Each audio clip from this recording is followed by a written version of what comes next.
10 p.m. on the East Coast. I know that it's 7 p.m. on the West Coast. I know it's something p.m. on your coast.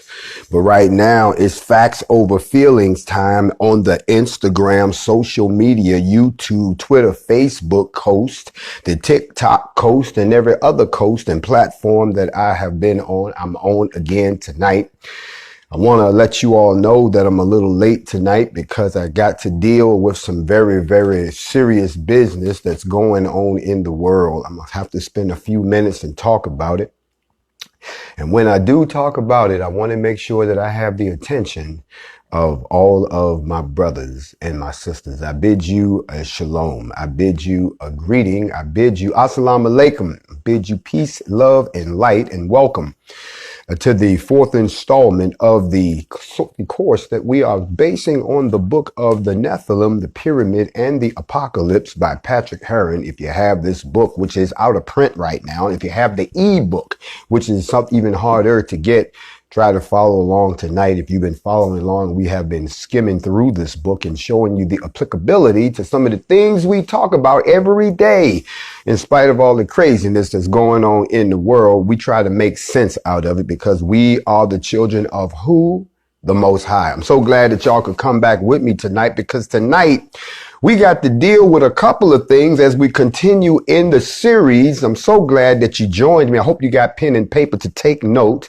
I won't be slowing down. As a matter of fact, we're going to be picking up the pace. If you came here just to spectate, you in the wrong place. But if you want the questions answered that you've always been asking your whole life and everybody told you you're not supposed to ask, instead of saying we don't know the answer because they've hidden it from us, this is the unveiling. This is where we get down to the the nitty gritty of the situation and find out exactly what's going on. If you're on your job, turn it up. If you're at home, put your earbuds in and get comfortable. I'm going to be with you for a little while tonight just to get this next session out. Remember, an 8-part series. All of this will be available on YouTube when I'm done with it. I am the official Grandmaster Jay, founder and supreme commander of the NFAC, the Not Fucking Around Coalition. Don't believe what you heard. Ain't nobody tried us yet. They talk a lot, but ain't nobody tried us yet. They threaten a lot, but ain't nobody tried us yet. They say we don't train, but ain't nobody tried us yet.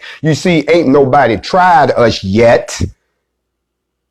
So how in the hell do you think you know what you're talking about? Which brings me to the first stop before we get off on the launch pad and blast off. Big shout out to all of the members of the NFAC. First, let me talk, if I can, to my brothers and sisters. When I say my brothers and sisters, I want y'all to stay with me because I'm talking to my brothers and sisters from the tribe of Reuben. I'm talking to y'all just for a few minutes, and then I want y'all to slide over, make room for my brothers and sisters from the tribe of Simeon. They over here. I want Simeon. I want y'all on deck. I want you focused. I need all of my brothers and sisters from the tribe of Judah.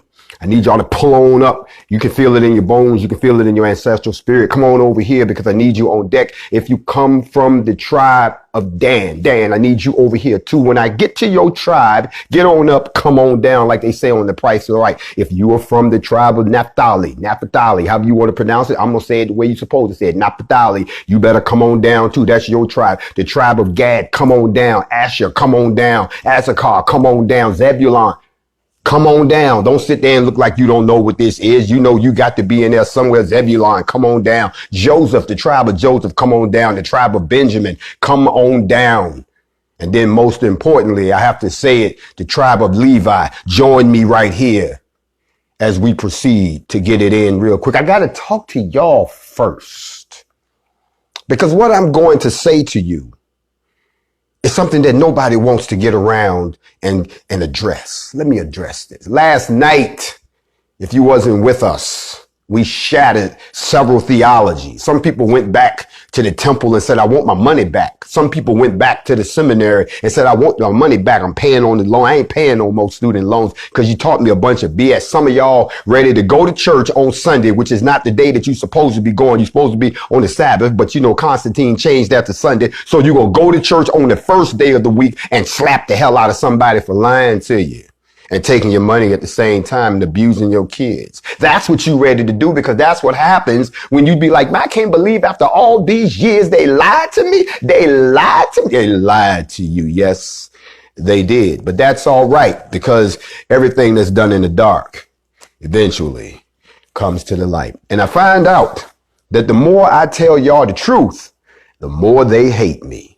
Somebody wrote down, I got to pass this on. Somebody said, they said, do you realize that you're probably going to go down in history as the most loved and hated and talked about individual in 2020, one way or the other, from the bros down on the block all the way to the moonshine rednecks up in the mountains. They all got your name in their mouth because not of who you are, but what you represent. The outspoken, masculine black man that knows his history and understands what you've done to us has now pulled up and got a space and said, you know what? We can't have that no more. We got to straighten a couple things out. It's too many pink elephants in the room. We can't breathe up in this joint. Every time I turn around, I got my face in an elephant's booty. I'm tired of that. It's time to clear the air.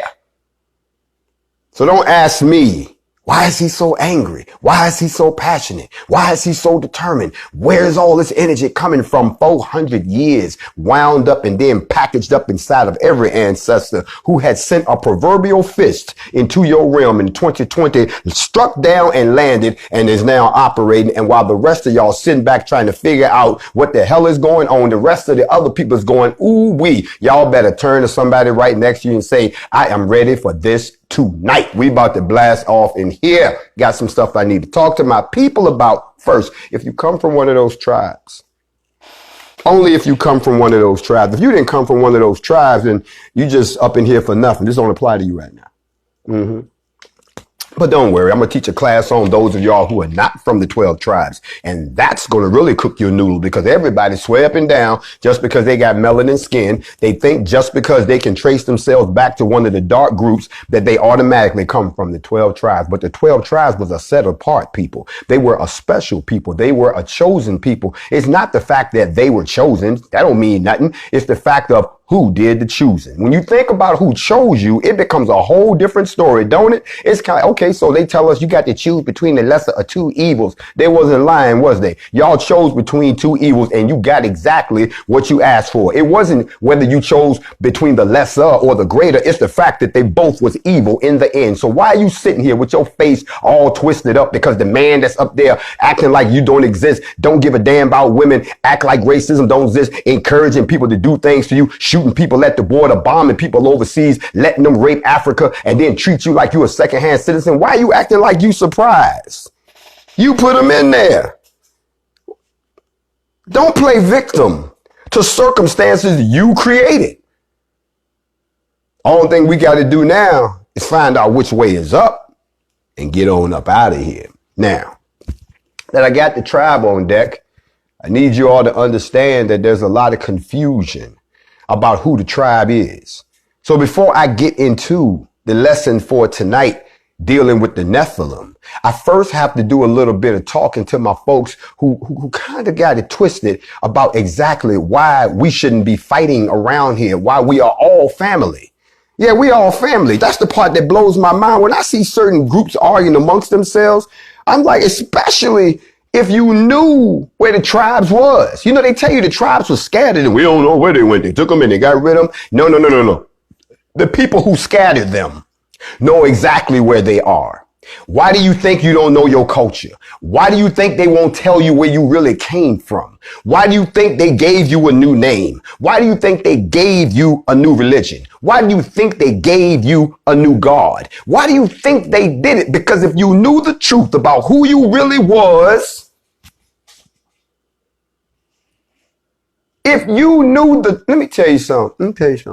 If I was working at a company, and let's say I was working in the mail room. You know, I'm working in the mail room. I do my job. I don't ask no questions. I don't push nobody around. I stay to myself. You know what I'm saying? I'm just trying to get my paycheck, get my scratch. You know, that's what I ain't making no waves. I'm glad to have a job. I appreciate it. Yeah, I put up with some bullshit every now and then, but that's just the way it is. Y'all understand? It's my job. I'm on the plantation. You understand what I'm saying to you? Then all of a sudden, somebody come down one day and say, Mr. Johnson, we need to have a word with you.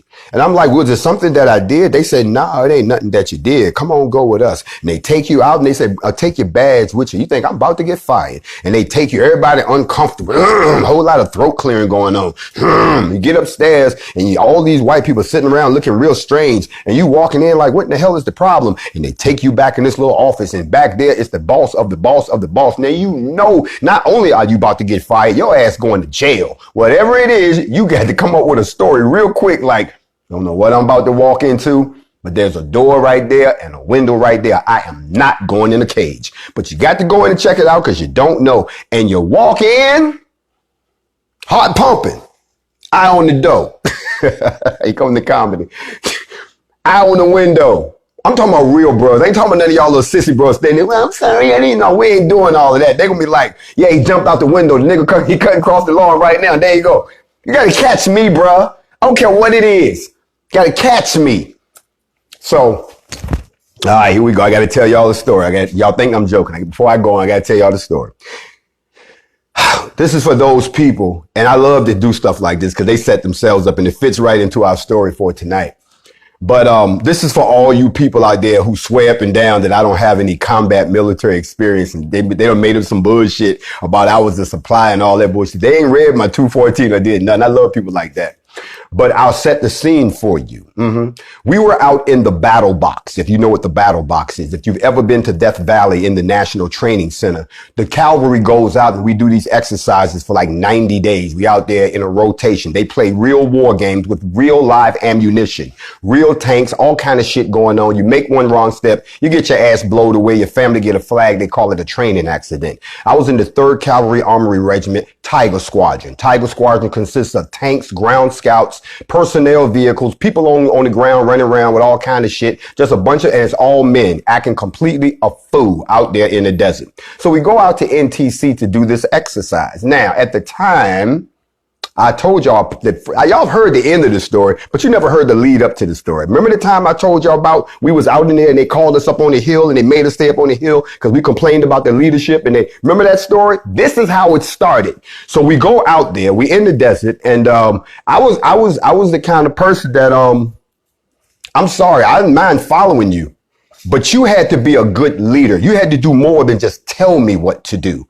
You had to do it yourself and lead by example. That's for all you people who wonder why I go at the front of the NFAC. I'm not going to send anybody into any kind of danger that I'm not willing to face myself first, because I'm pissed off, not them. They pissed off along with me. Remember Ahmaud Arbery? I got pissed off. I didn't go get a bunch of people. Yo, y'all pissed off. Y'all want to go do something? No, I got pissed off and went down there and handled it with some folks, and then everybody else joined up. So I'm going to stay pissed off going after situations. In this particular instance, I was pissed off because the leaders were garbage. And I said something out of my mouth that I shouldn't, but it actually exposed a problem. Because anybody can expose a problem if you see it. So if you're working in a place or you dealing with a bunch of people and you see something wrong, just because you ain't running stuff don't mean you can't point out, yo, man, this shit right here about to blow up. So what I did was I complained, and y'all remember the story. They pulled all the workers out and made the leaders do the work, and they couldn't. So they had to get rid of the leaders and bring the workers back, and we did their job. Okay. Y'all remember how that story ended? We was all in here shouting and we was all praising everything and everybody was having a good time. Y'all remember that? And we all signed off and said, ooh, Jay taught that. And yeah, but here's what you didn't know.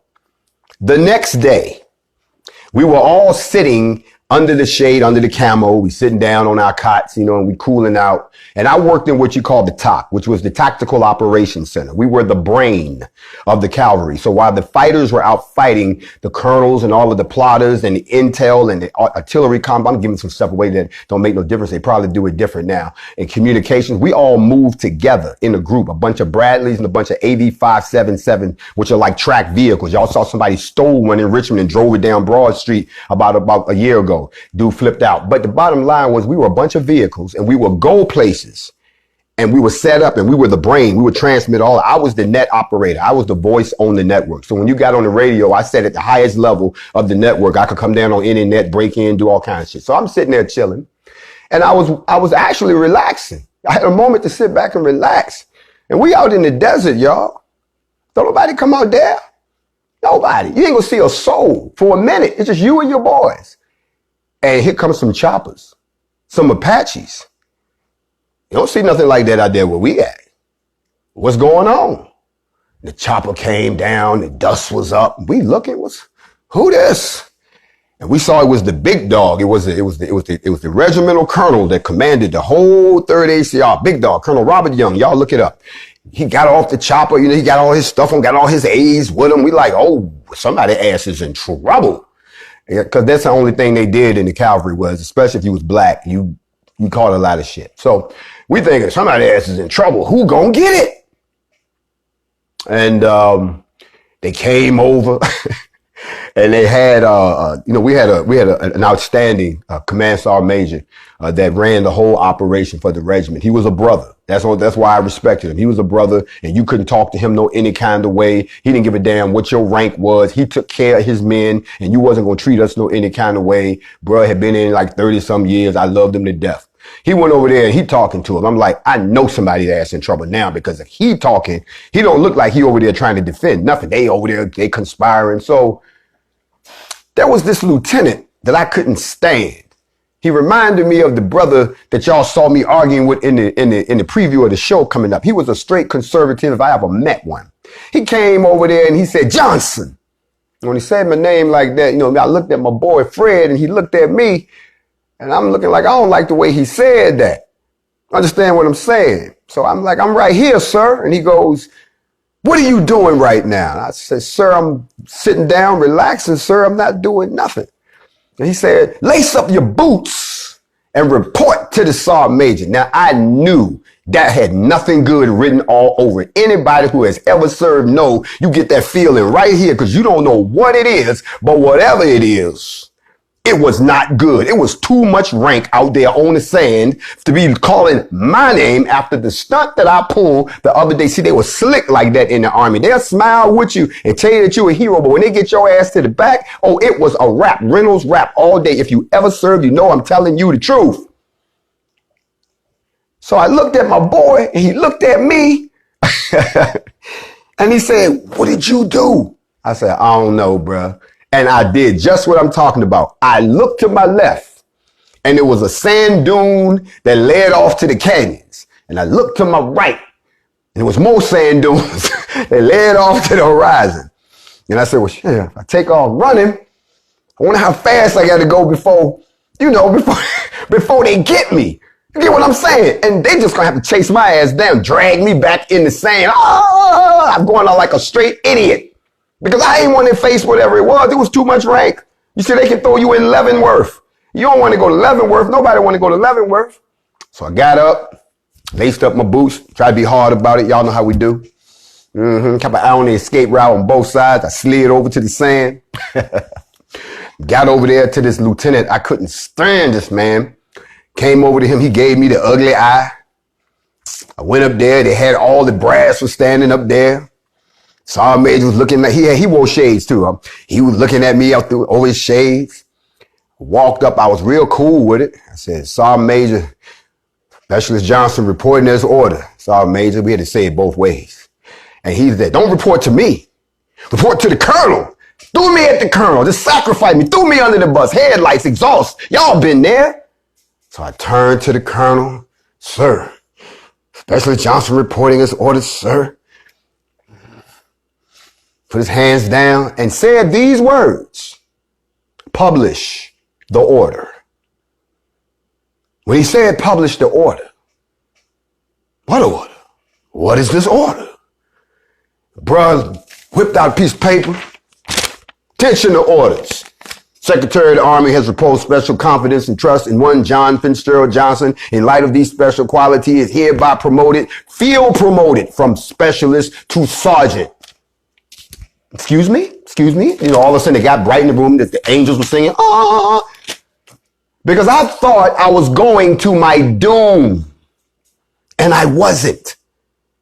I was actually stepping into something that was greater because somebody saw something greater in me by what I had done the other day, which was point out those people who was misleading us in a way that we weren't going to be productive. Don't y'all see what I'm saying? Some of y'all in the same situation right now. We are sitting in a situation where they done taught you a religion to control you, a system to make you think that you haven't done anything great, that made you forget who you are. Because if you go back and you look at it, you are the members of the 12 tribes of Israel. They don't want you to know that. So now every time they talk to you, they want you to think it's doom and gloom. They make you scared to come down to the altar. They make you scared to want to face the Creator. They make you scared to want to face your truth. Y'all ain't trying to hear what I'm telling y'all tonight. And all of this spins all the way back to the founding mother that you all like to say, well, I'm just Shem and him and all of that. No. Go back some more. You got to go all the way back to the ancient.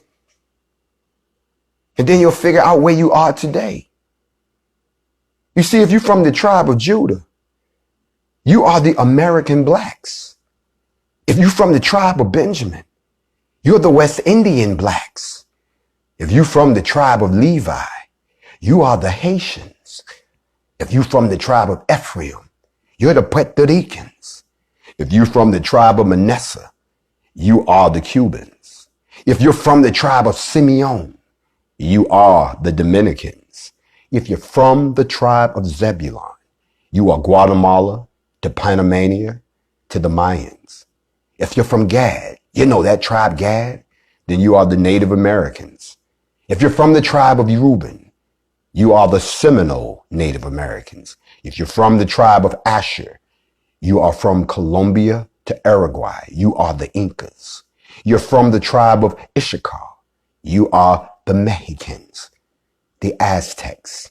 And if you're from the tribe of Naphtali, you are the descendants, Argentina and Chile.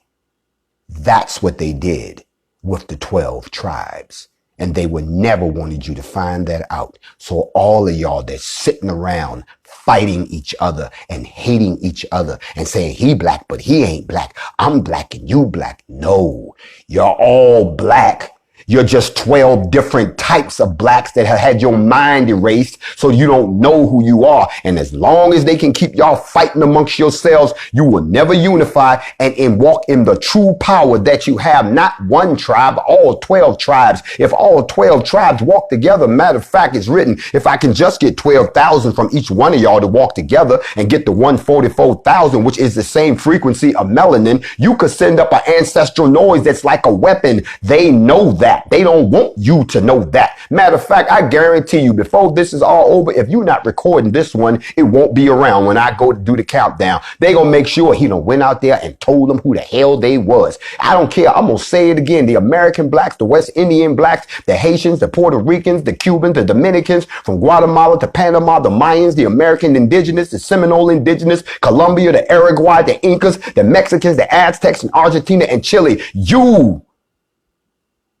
are the descendants of the 12 tribes. Now, the question you have to ask yourself, well, Grandmaster, what about the people on the other side? Haven't you wondered why we on this side?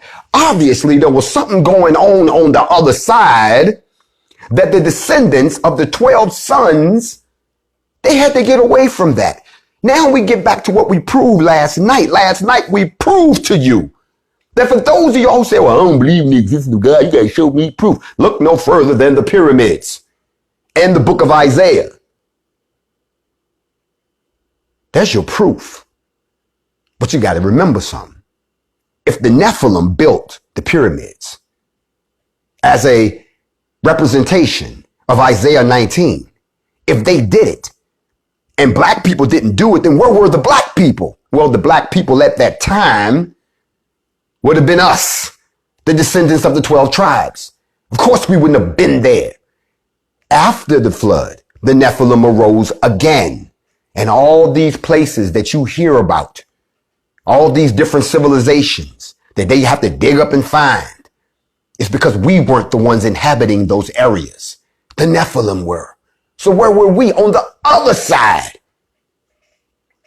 The scattering of the tribes is mental. The scattering of the tribes is all psychological. Haven't y'all figured that out yet? While they digging up your ancestors and stealing all your treasures and still trying to figure out all your secrets, you sitting around staring at the wall, stupid to dumb, because they played one of those Men in Black. I need everybody to look at this light. Bloop, don't remember nothing. And then they feel, listen, when you wipe out a people's culture, you got to give them something. What have they given you? They have given you this myth that you are inferior. What have they given you? They have given you this myth that you are a slave, that you've always been slaves. They have given you this myth that because of the beautiful melanin of your skin, which in fact keeps me looking younger than most people who are my age, you wouldn't even put me in a room with these people. It is the power of melanin that keeps me looking like this. There's people, what is your secret? Can you tell us what my secret is? Melanin. My secret is the blood that flows through my vein and the selenium that's at the core of my DNA that makes me move a lot better, age a lot better, think a lot better, smell a lot better, taste a lot better, hear more sound, see more colors, think on a higher level than you. It's the melanin, baby. 144,000 megahertz all day long. And the problem with that is they don't want you to know that. And I'm going to keep hitting y'all in the head until somebody gets it. Somebody say, talk to me, black man. I am, and I came to do so. Now, before I go any further, I got to pause. And we got to deal with something real quick. I want y'all to hold that thought, because we're going to get into why we were on the other side. And we're going to get into what the purpose of the pyramids was. Most people go, oh yeah, well, we don't know what see, that's the problem. The people who can't figure it out because no matter how far back they dig in their past, it ain't there. White people can know, they be like, well, shit, we didn't do it. Exactly. And by the time y'all found your way into Africa, it was already thousands of years old. Y'all don't believe that bullshit about, well, you know, civilization started 6,000 years ago. No, you started 6,000 years ago. We have proof of civilizations that go back 200,000 years. And you know who wasn't there? Yo mayonnaise ass. So don't get mad at us just because we have a deeper history than even you can fathom and we can't halfway remember because you did such a good job at erasing our goddamn memories. Now, I got to stop for a second, and we're going to have to deal with something on a serious tip. Y'all know that even though I'm teaching the course, I need y'all to pause real quick on this. I need to talk to the members of the NFAC, and I'm also speaking to all coalition members of other groups. If you New Black Panther Party of Self-Defense, if you are a member of the Huey Newton Gun Club, if you are a member of the Fred Hampton Gun Club, if you are one of the Dark Riders, if you're a member of the Justice League, the French Pan-African Resistance, if you're a member of any of these coalitions, I want you to listen very carefully to what I'm about to say. What we have been doing here in America, a lot of people have a lot to say about. We have gone 5 times and assembled ourselves in an organized fashion, legally and heavily armed, in the face of law enforcement, National Guard, and everybody else. And no one has so much as fired a shot at us. Yes, someone has talked about it, but no one has done it. A congressman even threatened to do it, but he didn't do it either. Somebody set off a couple of concussion grenades in Lafayette to try to panic people. We wasn't even there yet. So that don't count. No one has ever fired upon us. Yet we still maintain the presence that we do. And people tend to think that we're terrorists, and we're not. But I want everyone to understand that things are a lot worse in other parts of the world than they are here. And the crazy part about this is the very thing that I hope and pray we never run into. There are people who are running into these things and they're not armed. In Nigeria, you've heard me talk about this before. There's a group in the police department that was created called the SARS. And I don't know who trained these people. I don't know what their overall mission is. I don't know what their association is with the military. I'm still investigating. But apparently they've gotten carried away like people do because absolute power corrupts absolutely. And now they've turned into a terrorist gang themselves. They've been preying on the people of Nigeria. And if you don't know, Nigeria is one of the most prosperous economies in Africa. Yes, America has their hands deeply in Nigerian politics. I'm not surprised. Anywhere there's a lot of money, there are the Americans snooping around and the Chinese ain't far behind. If you don't believe me, do the research yourself. And so the police have been acting out this program against the population, and the population's tired of it. So they're in the streets, just like you've been in the streets over here for people like George Floyd and so forth. And they are modding up all over the country. I mean, things like you've never seen before. Yet people are on fire. And this is why I have always told you all that the time for sign waving and rainbows is over. You have to stop walking up on people with guns, with nothing in your hand. You keep walking up on these people who they equipped with riot gear, and now they got semi-automatic weapons. And they firing rubber bullets. What happens when they start firing real bullets? Well, guess what? Your brothers and sisters overseas, they emulated that same silly ass model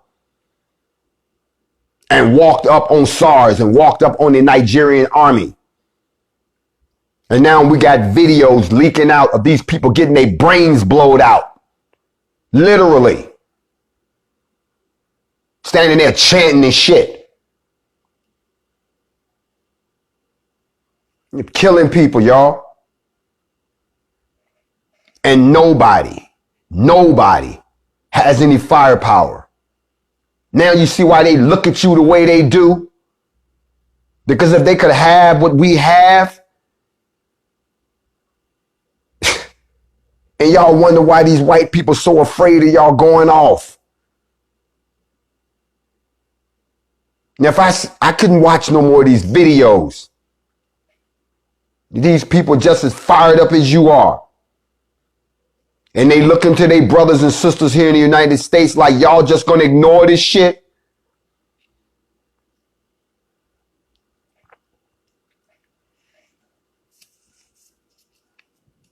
Well, I can't ignore it. And I won't. I told you all that the NFAC is a global organization. I want you to stay tuned if you can for the next few days. I do have some members of the NFAC that arrived in Nigeria yesterday. They are sending me intelligence. I want to thank all the people on the ground that are videotaping and just live streaming what they're seeing. This is 10 times worse than anything that has happened here in the United States. What they're doing to those people in Nigeria is exactly why I formed InFact here in the United States. Because what they're threatening to do here in the United States, they're already doing in Africa. And they don't care about your crowds. They don't care about your signs. I'm going to be honest with you. I couldn't even tell you what they hit this boy with. It wasn't anything like what we're carrying. I've never seen something do a human being like that. I want to make y'all aware of this. Get your head out the sand.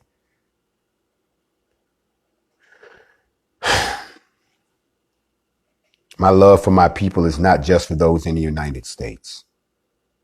It is for melanated people everywhere.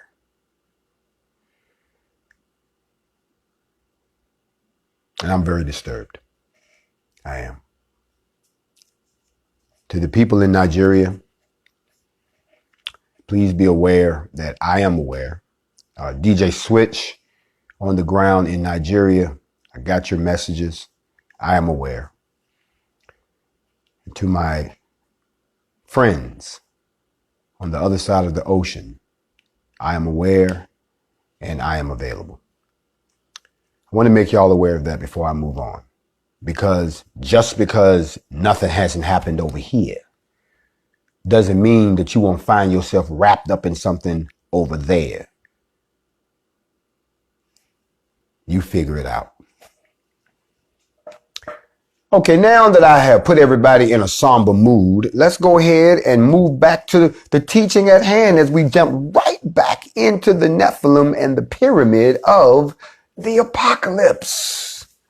Now that we understand who you are and where you are, we have to understand, well, who was on the other side and why was they on the other side and who put them on the other side. As a matter of fact, how do we go from this big gap of the first world, everything got jacked up, the Nephilim, the flood, everything was supposed to be all right, but the Nephilim came back. Okay. And then we get all of them wiped out. But there is a civilization that nobody talks about that fills the gap from that time all the way up to the Egyptian dynasties. And then from the Egyptian dynasties all the way up to now. So we got some gaps to fill in because they just conveniently leave this out whenever they are teaching you this in college, or so what I call indoctrination centers. So tonight we got to fill some of that in, and I hope I can help some people who have some misconceptions, just like the person that ran up on me the other day talking about, what did they ask me? They said, I can't believe that you was talking about the Ankh and the cross. And it sounds like you really need to go back and watch the special that I did about that, where you'll find out that the cross is nothing but a bastardized version of the Ankh. And if the Ankh even comes from something even more ancient than that, the Ankh of life. And if you go back even further than that, you will find out where one led to the other. They're all connected, but y'all done broke the story apart, put some gaps in it, and trying to sell them like two separate CDs. That's not the case. You don't know the lineage of your history. You don't know the lineage. You don't know the chronological lineage of your history and how everything ties together. Because don't nobody seem to care about that no more. Yet you the first one to stand there and argue when someone asks you a deep question like that. So let us start at the beginning, black people. The very first civilization or recorded civilization would be the civilization of Sumer. Yes, you've heard of Sumerians. You've heard of Samaria before. But what most people do is they always try to act like the Sumerians was some deep, dark mystery and nobody knew. Really? Really? For real? Let me help y'all out. So the Sumerians, first of all, they were located in a place that you do know well, or you know it real well. Before I tell you where it is, let me tell you what these people did. That's the part that you got to understand. This one group of people is responsible for inventing writing. Y'all like to write. Well, they're the ones that invented that. The wheel. Yeah. The same people who invented writing invented the wheel. You know, the wheels on your car that go round and round. They invented the wheel. You know who invented mathematics? This same group of people. They invented mathematics. Matter of fact, they had two systems. They had one system that had a number base of 60, just like we use a number base of 10. They divided time up to 60s, including 60 seconds, 60 minutes in an hour, 60. They were the ones who did a circle 360 degrees. They had a wide knowledge of mathematics, subtraction, multiplication, division, quadratic, cubic equations, fractions. They did all that. One group of people. This same group of people is the same people who invented astronomy. They were the ones that learned how to track the movement of the planets and the stars. And one thing y'all have to understand, in order for someone to tell you that they have a calendar that goes 500,000 years into the future, that meant that they had to live another 500,000 years just to see it go round one time so they could tell you how the calendar, I mean, that's 1,000,000 years already. The heights of today invented medicine. That's right. When you go to the doctor, the Sumerians put all that. They invented technology. Don't y'all understand that these people who came out of nowhere had a fully evolved civilization, and everything that they brought with them, we're all doing to this day. That's who the Sumerians were. They had their own language. They had their own creation story. Matter of fact, they didn't have the Bible and in the beginning, Adam and Eve and they didn't do all of that. No. They had what was called the Enuma Elish. The Enuma Elish was a Babylonian epic of creation. It talked about how the universe got created, how the gods got created, how man got created. It gives you the whole story. Now, it's crazy though when you read it because, of course, a couple of people don't put their hands on it and try to tone down the hard parts that you can't digest. I'm trying to teach y'all something. Y'all can sit there and look at me stupid if you want to, but this is the kind of stuff that goes right over your head that your enemies know about and that they're using to make the run circles right around you while y'all on the floor scrambling for crumbs. And they stole all this information from you. Somebody died and left $1 million in the family. They left a will, but they put it in a code. Whoever can figure the code, I'll get the money. They got you over here trying to play with blocks and do Scrabble while they over there trying to figure out the will. Y'all ain't figured that out yet. But the summary of their story is it's the oldest one in the world. It concerns the birth of the gods and the creation of the universe and human beings. In the beginning, there was only undifferentiated water. That's what they say. They said that the universe was water, not wide open space. It was all water. Matter of fact, if you believe in the firmament, it said the waters above and the waters below. It's all water. When you're staring at the sky at night, you're not looking into deep space. You're looking into black ass water. And there is a layer between you and the water. That's where the stars are sitting inside of the firmament. That's why they try to send up all those missiles back in the 50s trying to break through the goddamn firmament. Y'all look up Operation Dominic. Don't listen to me. Go in and look at the video. The films are still there. Shit is hiding in plain sight right in front of you. That wherever it is, they tried to break through it. Why do you think when you see the rocket take off on TV, it always go up and then it do this number right here? Why don't it just keep going straight up? Why we always got to curve and go somewhere? We ain't got to curve and go nowhere if what you saying is true. And like I taught y'all last night, the pyramid sits at the very center of the whole operation, which means that if we living on a ball, it's sitting on the very center. If we living on a plate, it's sitting on the center. It is the center of the whole situation. So if you don't believe it, then go back and read the ancient epic yourself and you'll say it says out of this water, the water is divided into sweet, fresh water and became the god Aspu. You've never heard of Aspu. And the salty, bitter water became the goddess Tiamat. You've heard of Tiamat. And once differentiated, those two gave birth to two younger gods. And those two younger gods, they were trouble kids, just like a lot of y'all kids. That one of them got mad and killed the mate. So they had to have all this is God business going on. They were gods according to what they said. This is what the Sumers said. This was the first civilization. But what y'all don't realize is, where did they come from? The real question is not where did they come from. Let me help you out. It's who did they come after? Think about it. Who did they come after? If you go back and take the first part of the story in the book of Enoch, and then you come through the flood, and now you come into the Pentateuch, and you got the 5 books of Moses, and they got all that going on. Okay. Who did they come after?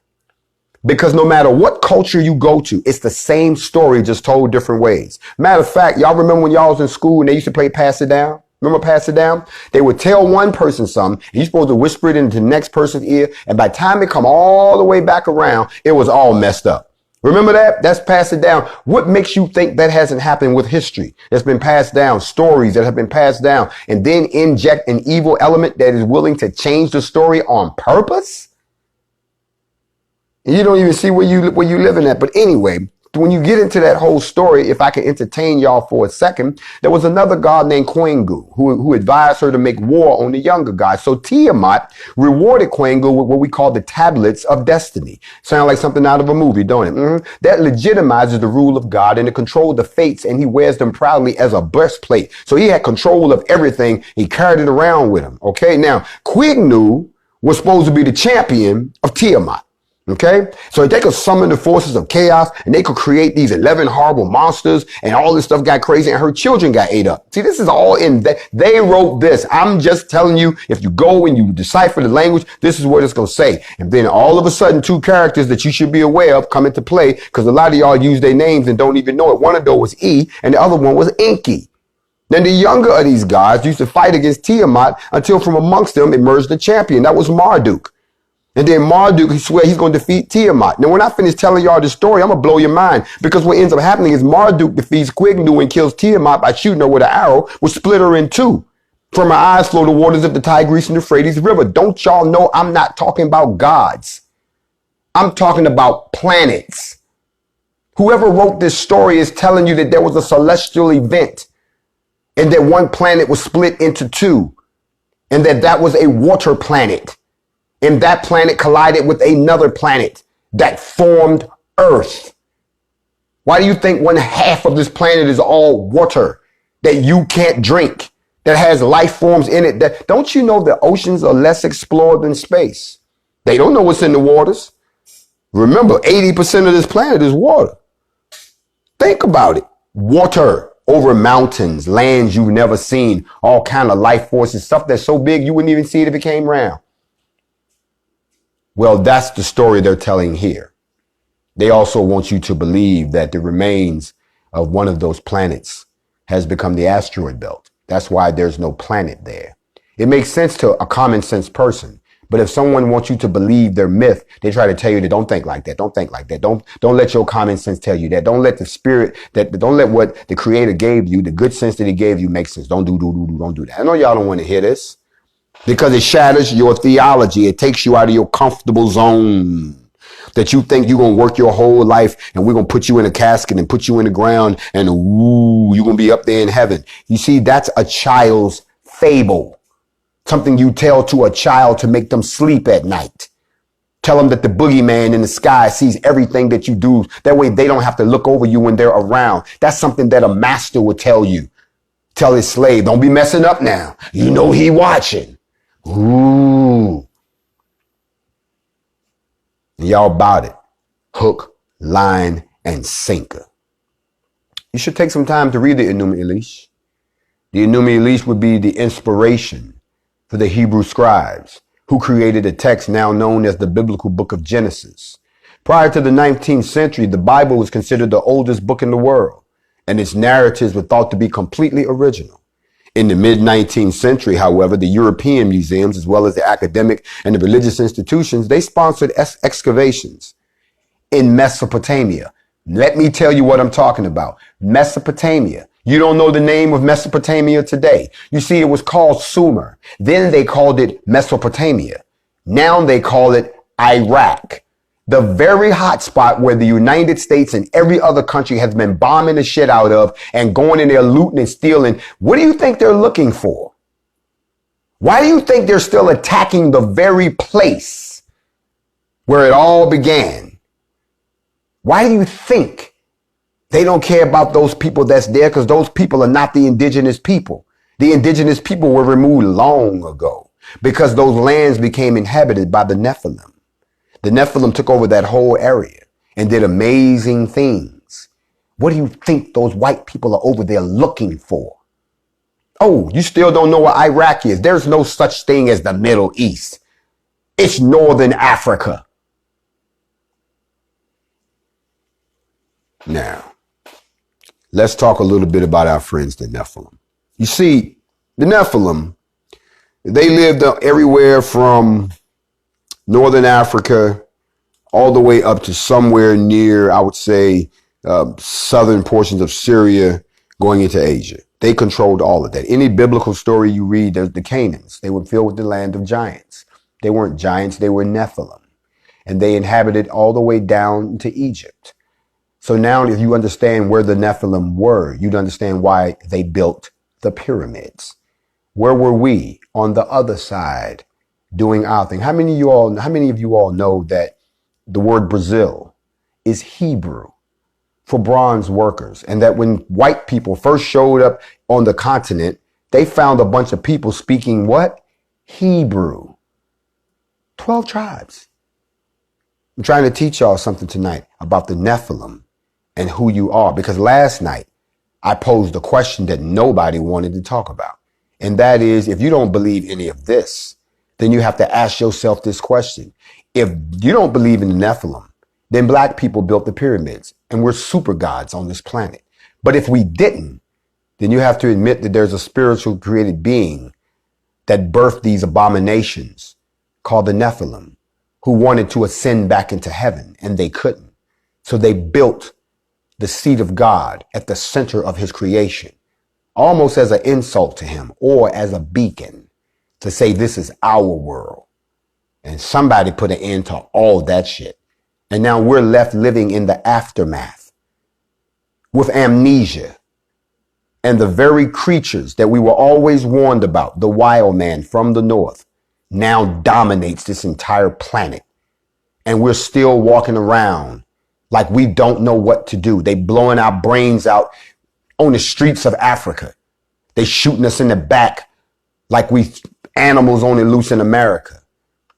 Police brutality in Venezuela, Chile, Brazil. It's all the same people. But where they come from? And why are these people so violent against us? And where is this gap? Well, now it gets kind of funny, y'all, because when I was studying the Nephilim, I came across something that was very interesting. You see, in the Hebrew Bible, a group of mysterious beings is what they call them, usually large in size, but you find the Nephilim referenced in Genesis, in the book of Numbers, and even in the book of Ezekiel. The Hebrew word Nephilim is translated as giants or the fallen ones from giants. That's from the Hebrew word nephal, to fall. But the identity of who the Nephilim was is something they never want to teach you about. I wonder why. I mean, you can look at Numbers 13:32. It says the Nephilim were on the earth in those days. In Genesis 6:4, they say that. And then they go on to say, as the Israelites prepared to enter the land of Canaan. So they saw these gigantic people. They even brought back some of the stuff that they had and everything was huge, which leads me down to my next topic, genetic experimentation.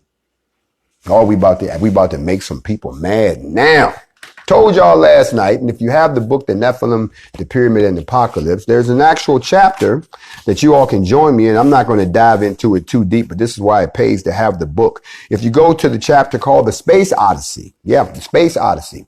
And before I continue, real quick, if you haven't had the time, make sure you download a copy of the National Near Earth Object Preparedness Strategy and Action Plan that was published in June of 2018. This is available on the White House website. It is the U.S. plan in case a meteor comes flying in and wipes everything out. It also tells you the certain levels of destruction, what they're prepared to do about it, some ideas they had, but most importantly, on the very last page, they have the kiss your ass goodbye statement. This is published by the U.S. government. Since we have a meteor that's supposed to be coming in on November the 2nd, because now everybody's talking about it, get yourself a copy of this so you can gauge whether or not you need to try to get away, get underground, or to stand there and kiss your ass goodbye. You might not have to worry about who won the election. You ain't gonna have to worry about that. Y'all gonna be on your way to the voting polls, and there's gonna be a big flash in the sky, and there's gonna be some thunder and lightning, and you're gonna be like, ooh, what's that? And that's gonna be the last thing your ass say, and I'm gonna be like, it's kind of bright down here in Sheol, ain't it? I didn't know we all was gonna get here at the same time. Mm-hmm. They're not trying to tell y'all none of that. So please stay aware, stay alert, stay alive. Now, let's get back to where I was. So before I can go any further, I have to first make y'all understand why the Nephilim would be in this particular area and why there's a gap in your history. If you have a copy of the first book of Enoch, with the Yahweh's name restored, somewhere around chapter 10, it talks about Azazel and his band. This was the first group that came down. Now remember, what the first group did was they also taught man a bunch of stuff. That even when they put Noah and his family inside of what you call the ark, which was not a ship at all as you think, we'll talk about that too, they took habits and knowledge with them. You see, it didn't make any sense. If you really think about this story, it didn't make any sense. It didn't make any sense for him to have an ark. Why? Why save anyone unless you're going to erase their minds? Because they brought the same stuff with them. Okay, let me give you some of the stuff that they did. So you think about it. Somewhere around chapter 10, verse 8, it says, and the whole earth has been corrupted by Azazel's teaching of his own actions, and right upon him all of the blame. And to Gabriel, Yahweh said, proceed against the bastards and the reprobates and against the children of adultery, and destroy the children of adultery, and expel the children of the watchers from among the people, and send them against one another so that they may be destroyed in the flight. For length of days they have not. And then Michael, Yahweh said, make known to Semiaza and the others who are with him, who fornicated with the women, that they will die together with them in all their defilement. And when they and all their children have battled with each other, and when they have seen the destruction of their beloved ones, you bind them for 70 generations underneath the rocks of the ground, until the day of the judgment and of their consummation, until the eternal judgment is concluded. And in those days, they will lead them into the bottom of the fire and into the torment, into the prison, and they will be locked up there forever. Now, those people who encountered the Nephilim, those women who married the Nephilim, those people who were produced from the union were taught things that they never should have been taught at all. Because at the end of the day, you have to sometimes kill the crop to get some fresh fruit. But they brought these people with them through what I call the purge. And so therefore the Nephilim returned. They returned after the flood, and they flourished even more than they had before. Now you have to remember, the Nephilim predates the flood, which means this is the land and the time that they don't talk to y'all about. And now we get right back to this pyramid. And why the pyramid? Why the seat of God? Why? What was there that we had to have this area secured? What was going on from the tip of Africa all the way up to the northern tip, that no humans of our descendants of the 12 tribes could be anywhere near this? What was going on? You see, when someone doesn't want you to believe in something, they make it sound so incredible that your mind practices cognitive dissonance. You will immediately reject it, when the truth of the matter is you shouldn't. Because you always want to hear about the golden age of Egypt. You know the golden age of Egypt. The fourth dynasty of ancient Egypt is characterized as the golden age of the old kingdom of Egypt. That dynasty lasted for almost 2,000 years. It was a time of unheralded peace and prosperity in Egypt. Black folks at the height. They'll talk about that. Y'all can listen to that all day. But if I say, well, what about before that? Then everybody want to get quiet. You know why they want to get quiet? Because there's a name that keeps coming up that we're going to cover in the second half. Y'all come back and join me. I'll be back for the other half of the pyramid, the apocalypse, pyramid, the Nephilim, and the apocalypse. I'm going to take my break. I'll be right back. We ain't done yet. Oh, it's not late. We're going to be up a while. Holla back at your boy.